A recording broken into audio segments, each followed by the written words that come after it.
final speaker in this session is Stephen Skiena, who's distinguished professor, teaching professor of computer science at Stony Brook, and his research interests are wide, both in computer science and elsewhere. And today he's going to talk about the potentially elsewhere, because one of the 5 books he's written is Who's Bigger, Where Historical Figures Really Rank, co-authored with the Google engineer Charles Ward, where he uses computer science metrics to assess the importance or otherwise of various historical figures.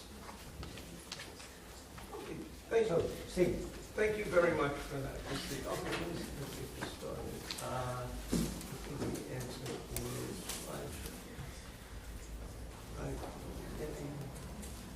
Okay, so thank you very much for inviting me. And again, I'm a computer scientist, but I'm interested in ranking historical reputations. That's kind of what we're trying to do here.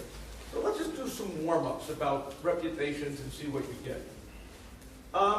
First, many of you have seen books, I'm sure, newspaper articles or magazine articles about how, basically who are the top 100 figures in mathematics or in sports or in history or anything kind of thing. So rankings, I think, are interesting ways. Obviously, they're a lot of fun to see. They're fun to read, but they give you an interesting way to sort of sort figures by magnitude and get just put people into some kind of perspective. And so what we tried to do basically is analyze Wikipedia computationally to try to build rankings of historical figures by some notion of importance or popularity or significance. So let's take a look. Who's bigger, Gauss or Ramanujan? You guys are mathematicians. Who here says Gauss is bigger? Who here says Ramanujan is bigger?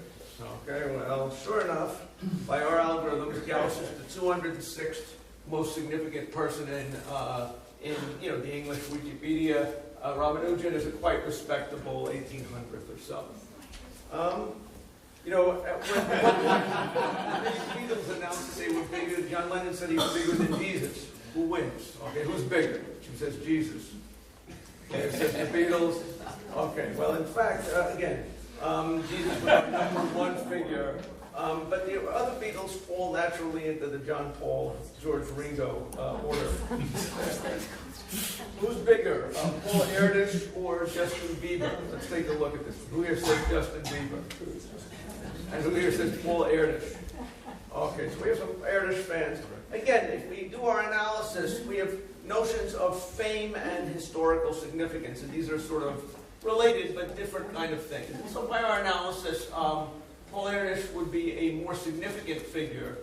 Justin Bieber would be have more contemporary fame.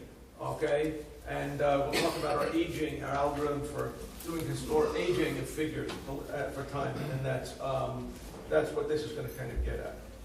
Okay, so let's keep going. These were the top 20 figures that our analysis came up with from the English Wikipedia. And again, you may quibble about who we rank these people. I think you'll all say that these are relatively historical heavyweights. And again, there's about 850,000 people in the English Wikipedia. And so this is what rises up to us as the top 20. Now, by historical significance, I don't want to mean that we're talking about greatness. Okay, I'm not trying to talk about how important they are in some sense. The real thing that I'm kind of trying to measure, I think, is probably something like meme strength. You can think each person's name as being something that's going to propagate it through history.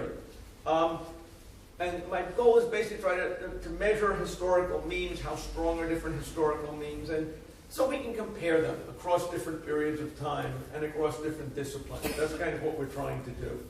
And generally speaking, there is some correlation between how strong someone's meme is and their real historical importance. But that's not really what I'm trying to measure. I'm trying to measure a meme strength. So what am I going to do? Most of this talk, I'm going to go through the details of how we did the rankings. And then hopefully to convince you that there's a little something behind here. And then I'm going to try to show you where the mathematicians rank. So we can, since that's, I guess, the interest here. So as I said, we analyze Wikipedia, and Wikipedia has about 850,000 people in it, at least in the edition that we analyzed it. And if you analyze Wikipedia carefully, there are several different measures of how important somebody, how significant, how famous somebody could be. One is if you use, I assume many people here are familiar with Google's PageRank algorithm. So, you can sort of model Wikipedia as a network of pages. Certain pages link to other pages. You can measure this, there's an algorithm called PageRank that measures the centrality of people in this network. In principle, if you're an important person, several other people's web pages, Wikipedia pages should link to you. And the more important people that do it, the better that is for you. And when you do this, we get among, let's say, prominent kinds of people. The people on the left are the most people with the highest page rank in our Wikipedia analysis. People on the right were a bunch of celebrities that had lower page rank. And again, you can see the kind of page rank sort of rewards you for being an established, well-connected historical figure. Linnaeus does surprisingly well by this measure. And the reason is because a lot of things link to Linnaeus. Every species in Wikipedia that Linnaeus classified links to Linnaeus. You may say, is that are connections between people the important things or connections between organizations? We can compute a second version of PageRank based on how much does people contribute to your weight. And again, you get some changes here. People who are more connected to organizations go down. People connected to other famous people go up. But we end up using both of these measures in our analysis. Can I ask, is this, these are obviously in English. Yes. Are these US focused, UK focused? This is in English, so any place which speaks English, which arguably is both here and the United States, okay, would be what I think become, this is definitely going to have an Anglo-centric bias to it, okay? You can do an analogous thing in Wikipedias of other languages, which we have done, but again, what I'm going to talk about here is from the English Wikipedia. Okay, you can also analyze how often each person's Wikipedia page has been read. A hit would be a measure of how interested people are interested in you. You think about it, so hits would measure popularity through readers, whereas PageRank is something related to actions of writers. And when you look at this thing, the people on the left are the people who get the most hits, and these are mostly popular figures and celebrities. People on the right who we consider important who don't do well by this measure tend to be like Canadian prime ministers and Australian prime ministers and things like this. But so again, we get some notion of popularity by looking at hits. And this is another measure of, in some sense, how important, how popular, how significant you would be. Another measure might be the length of your article. If I am more important than you, likely I have a longer Wikipedia article than you do. This certainly would be true in the old days when you had printed encyclopedias, because length was a real constraint. But Wikipedia does have quite a culture of editing. And they will prune out people if you don't measure up to Wikipedia's editorial standards. So length is definitely a constraint. And so the people on the left are the prominent people that had the longest Wikipedia articles. Again, and you see, a lot of cult figures. People who have very strong constituencies behind them. People on the right were prominent figures by a measure who did not have long articles. In fact, Euclid had the shortest article among important people in Wikipedia. Why is that? Probably because not too much is known about him, okay? And but that's, again, that would be a vote, again, of how important these people are. How much are people editing your article? The more important you are, more people who have something to contribute or an interest in doing so. We would expect the number of edits to correlate with some notion of significance. And again, you get important and controversial figures on the high edit side. A lot of people who've been dead for 1,000 years on the low edit side. Why is that? Well, they're important, but obviously there's not much new stuff coming out about these people. Okay? Fair enough. So what did we do? We took all of these kind of factors and pumped them through a technique called statistical factor analysis to try to identify and underlying variable, ideally, that explains a lot of the variance between these measures. And, again, I would like to say that if you wanted to describe your size, there's really two basic factors on how you dress that describe your size. How round you are and how tall you are. And that, explains a lot of other measurements that you might do with the tailor. Likewise, can we find one or a small number of factors that describe what famous people have? And when we did our analysis, it turned out that there were two different factors that came out of analyzing these that explained a sizable portion of the variance. And one of them had a natural interpretation in terms of celebrity. It loaded on hits, it loaded on edits.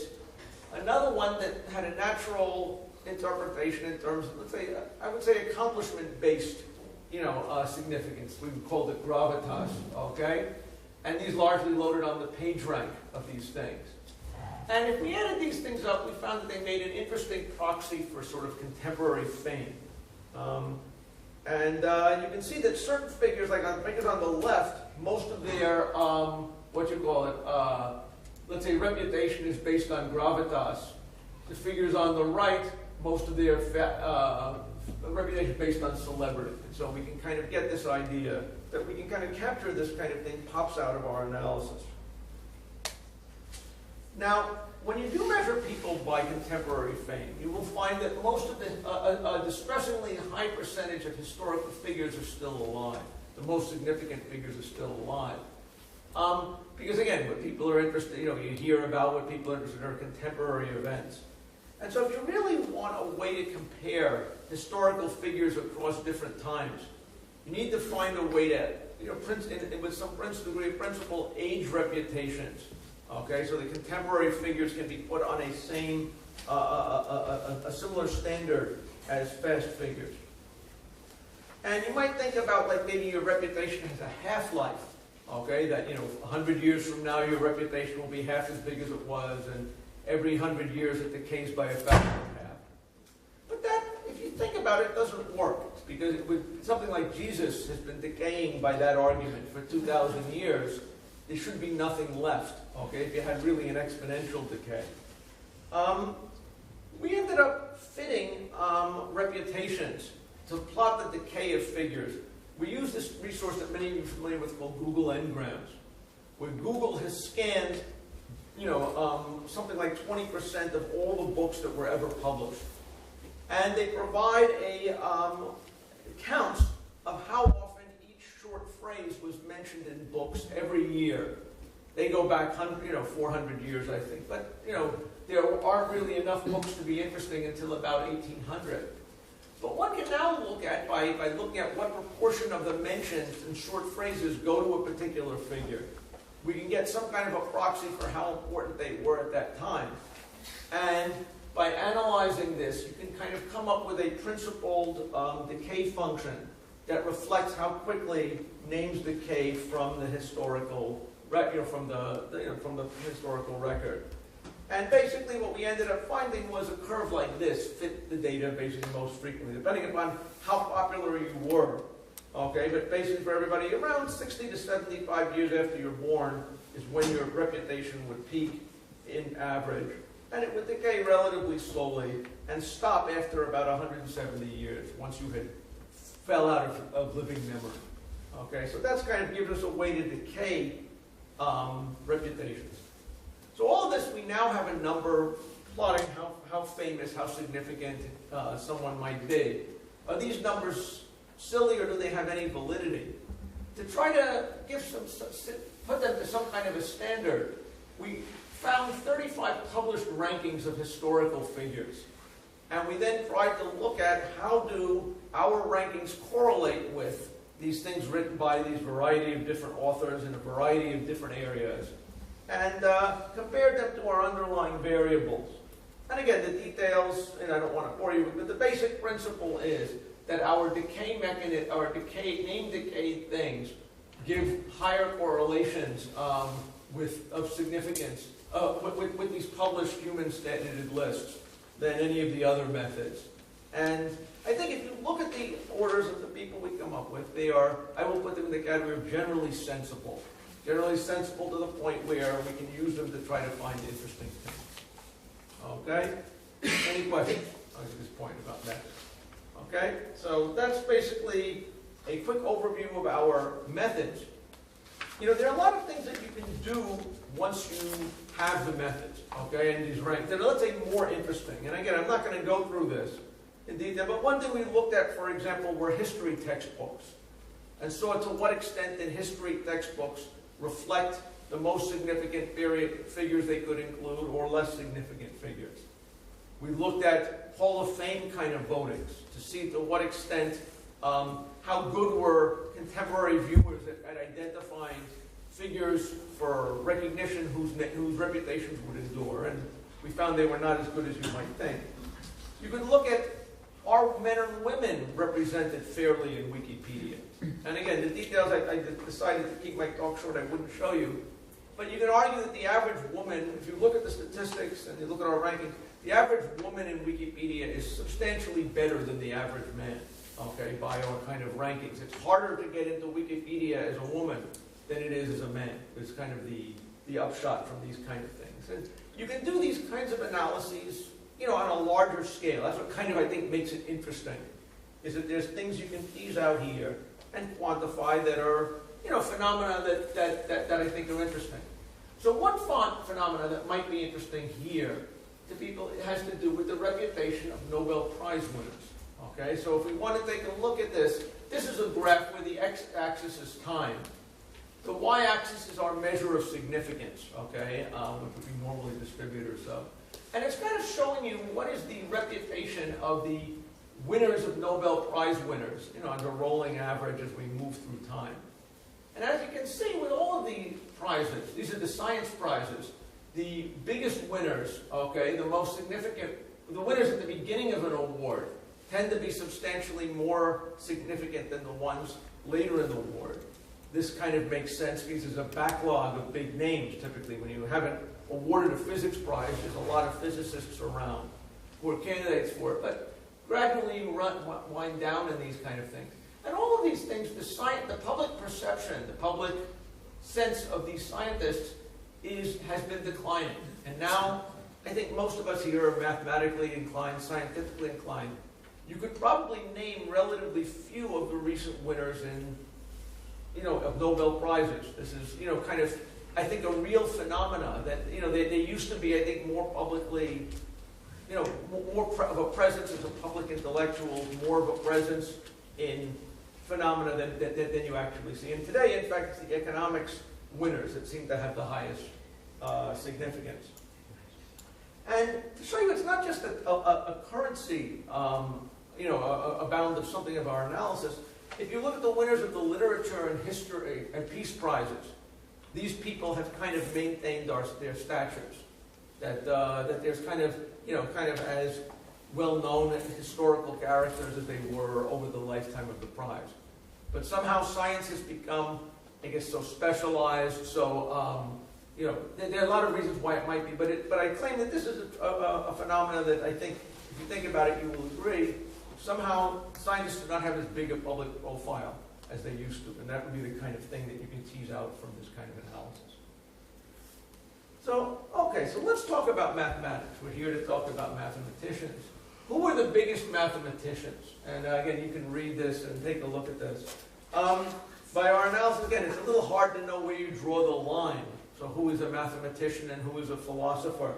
But if you take a look at these kind of things, you know, we end up getting, you know, none of them, only Descartes entered the top 100, but we have several people who are ranked quite highly in the top 500 figures in history, the top 1,000 figures in history. And, you know, you can absorb and see who your favorites are. But these were kind of where the mathematicians would rank. And again, what's interesting is I'm trying to rank people based on mean strength. The issue is not here, did they prove a good theorem? The issue is to what extent are they recognizable? Are they, you know, are they becoming figures that get passed on? One thing that's interesting when we try to do this analysis is to try to understand why is it that certain historical figures are more remembered than others. Again, the previous talks showed about how biographies change, you know, change what we view as important, what we, you know, what their reputations are. The Engrams data gives you a sense to evaluate how reputations change.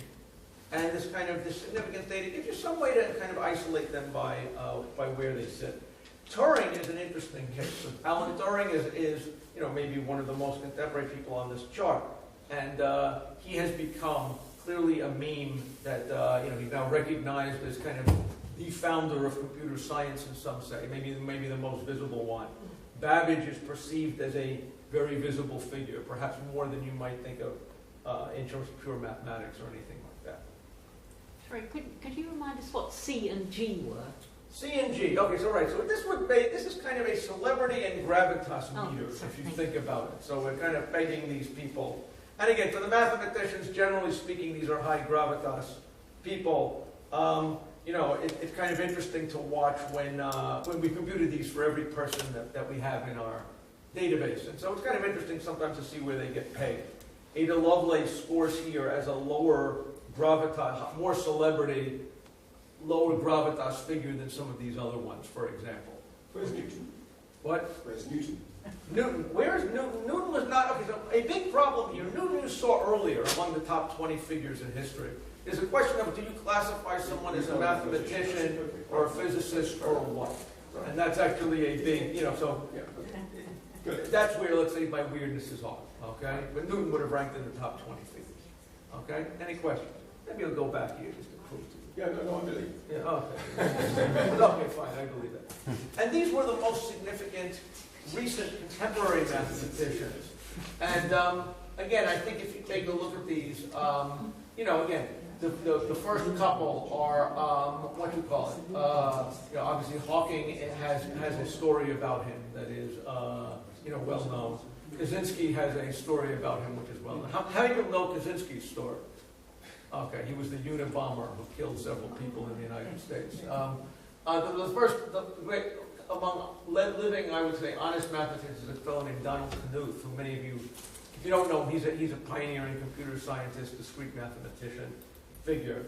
And again, when I look at these people, these are relatively, these are, obviously very prominent mathematicians, and we computed these statistics. We isolated a spreadsheet for all of the mathematicians, of 3,000 mathematicians we could identify as mathematicians.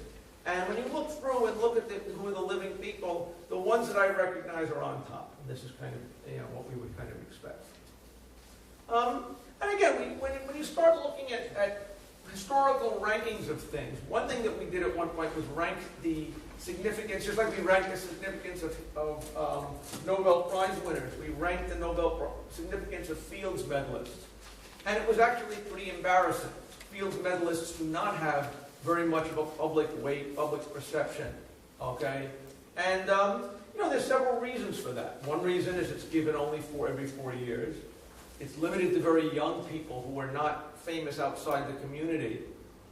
And it also doesn't get as much play in the news as you would think, partially because it was a very small financial award, okay? And so it's interesting because when you look at the Nobel Prize that was, we discussed earlier, this is something that I do think is destined to become the Nobel Prize of mathematics. It looks like a Nobel Prize, it smells like a Nobel Prize. The people who get it are people, like Nash got it, okay? It killed him, but he got that prize, and it was a major thing. Okay, so what are my conclusions here? First of all, what's interesting, the rankings are kind of fun, okay?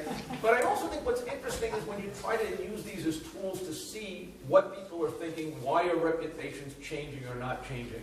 And that's kind of really, let's say, the important theme behind our book here. And so, I encourage you to try to read it. Since this is the McTutor birthday celebration, what I wanted to do, I wanted to do was to ideally come up with a ranking for every person in McTutor. And we have something almost like that. So we have a spreadsheet, which I'd be happy to share with anyone who's interested, where we identified about 3,000 mathematicians, of which there is substantial but not perfect by any means overlap with the McTutor list.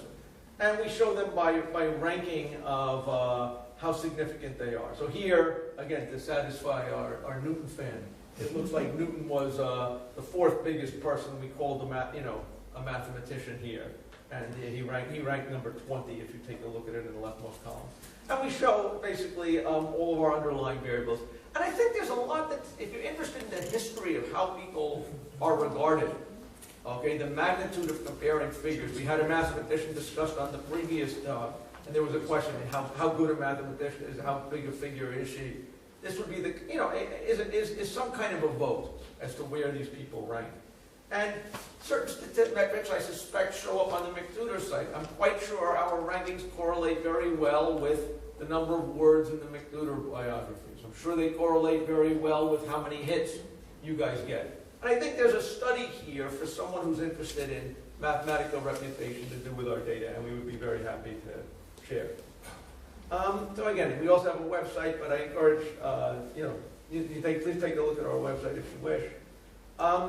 I'd like to thank the people who helped me on this. My co-author on the book was my postdoc, Charles Ward, and there were a bunch of graduate students who already used help with various aspects of the processing and analysis and things like that. And I then open it up to questions.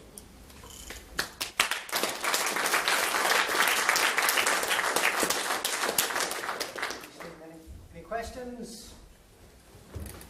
I looked at your homepage, Okay. and I saw that this greatest British actor of all time is David Bowie. The greatest what? You have a list on your homepage, and the greatest British actor of all time, at the time that I looked, was David Bowie, which of course is a correlation because he just died, I assume. Well, actually, our analysis dates back to the 2010 Wikipedia. So David Bowie was in fine health when we did our analysis. But what I would say is that there are a couple of problems there. First of all, there's a question of whether you would file David Bowie as an actor. And this has to do with, again, we're discussing, is Newton a mathematician or a physicist, or where do you label these things? And this is one thing that's a dicey problem. We tended to use the annotations in Wikipedia. If you look at your Wikipedia page on the bottom, there are groups that will say what, what do you call it? They'll put, so they put, if you look at my Wikipedia page, it will say I'm among people that were born in 1961, and they'll tell you I'm a computer scientist, and things like that. So we would use those annotations, and David Bowie was in a movie. So that would make him rise to the, and so he's considered, if you consider him as a movie actor, he ranked it very high. What does that say? That tells me that musicians rank by our metric higher than movie actors do. That was exactly my question. Or at least British movie, or at least, anyway. British movie actors, yeah. I was kind of confused exactly because this, why people click on his page is of course mainly because of his music, not because he was. Yeah, so doing categorization is a hard thing that isn't, we don't claim we're doing right. We're trying to steal these things. But anyway, so yeah, I hope that answers. Well, one question I suppose relates to validity or external validity. I mean, you've taken the facts and you've called it fame, but obviously the attribution of that adjective is completely subjective if you call it fame. Yeah. Now, to get the validity, I suppose one interpretation one could have of fame would be to take a random sample of a particular population and say, have you heard of so-and-so? Okay. Or maybe how much have you heard of so-and-so? And I wonder whether you've done anything to Turns out we justify have done yours that. external. Okay, we did that and it came out amazingly good. Okay, Right. so I didn't show you this thing, but so one thing we did was, I was working, we gave people pairs of figures. We had a survey from call-up, I believe it was 100 people. Okay, and we gave them each like 40 pairs of historical figures of, which do you think is a more significant figure? And we then put the questions in bins based on how far apart our rankings were. So if I ask you who's bigger, Washington or Lincoln, again, if you were American, these are very, very close to the, that's a hard question, and we shouldn't be able to say we're right because they differ by one slot in our rankings. But a difference between Gauss and me as a mathematician, there you've got a big difference, right? That should be easy, okay? So when we do this, you can see in every decile, the scores would go down. And from the finest point where we thought there was no difference, people were like a coin flip, okay? And the ones that we thought were easiest, people were agreeing with us 95% of the time. So there is, there is a sense of this kind of thing. You start to look at how many historical figures do you know? Roughly in the top 1,000, most people will get about 50% of the figures we rank in the top 1,000 was kind of a conclusion. And it decays as you move further down. You know more about certain, again, you guys will know deeper into the mathematicians. My guess is you won't do as well with the people who like David Bowie, and that kind of thing. Any other questions? In that case, can I? Oh, sorry, go ahead. You said you did an analysis for women versus men and how easy it was to get into it. Yeah. Have you done any sort of comparable analysis? And I don't know if it might be too difficult in terms of definition of how easy it is to get in if you're in a highly technical subject. That might be mathematics, or it might be another very technical subject. Compared with everyone. The question is it easier to get in if you're in a technical subject?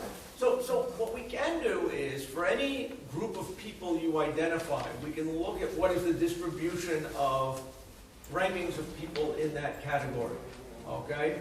And so if we were to take a guess, like a field that let's say, got into Wikipedia that was a low-profile thing, but they were very good at putting people in, probably like academics, okay? Would probably show,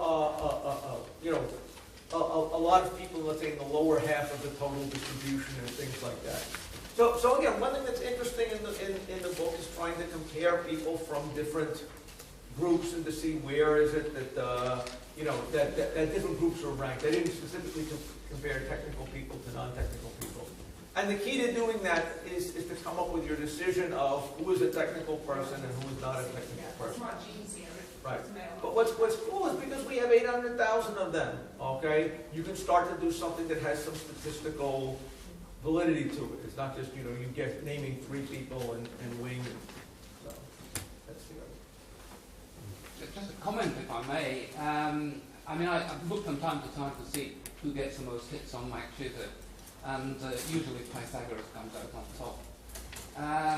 But when I looked up just a few days ago, I looked up to see who got the most hits just a few days ago, and Pythagoras wasn't on top. Any guesses as to who was on top over the last month? No. Ramanujan. Ramanujan because of the movie. No, it's the movie. Yeah. Right. And there's a huge effect on things like that. Right. Now, this analysis would have been done before the movie, but there's no question that the movie is a win for Ramanujan. Right. And, the movie for Hawking would be a win.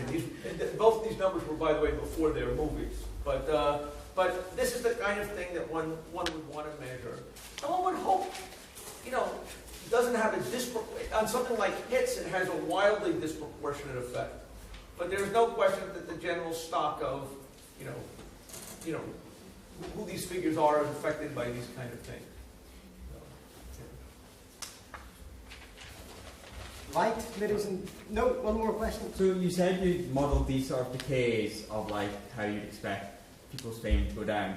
I wonder the extent to which you could, with your model, predict how people might decay and then, say in 10 years' time, come back and see how good your model was by what your model then... Okay, so you're saying do an out-of-sample kind of thing, to look back 10 years from now. And so certainly if we reanalyze Wikipedia by our measures, we will get different numbers, okay? Every time anyone edits Wikipedia or hits a page, something's going to change, okay? So these are not cast in stone numbers. And so you're right that there will be changes.